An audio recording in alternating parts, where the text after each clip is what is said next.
Dear kids, spring has arrived in China. What about in your city?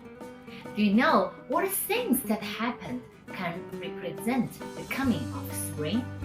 Today, let's learn a children's song that all Chinese kids can sing.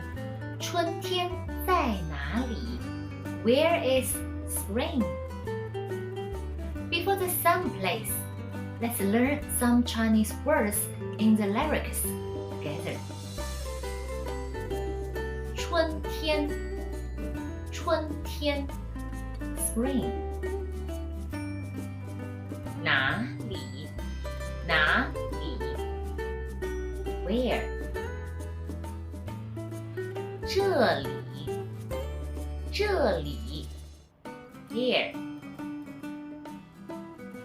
青翠青翠 of green 山林山林 forest 花花 flower 草草 grass 唱歌唱歌 sing 黄鹂黄鹂 Oriole yellow bird 小朋友小朋友 kids children 眼睛眼睛 eyes Now let's learn this sound together 春天在哪里？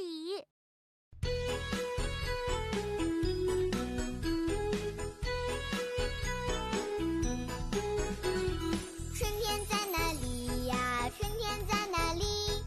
春天在那青翠的山林里，这里有红花呀，这里有绿草，还有那会唱歌的小黄鹂。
Congratulations on learning this sound.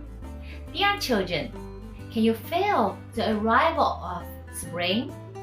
If you are interested in learning Chinese, get a free one-on-one trial lesson by clicking on our bio. Please keep following up with our lessons.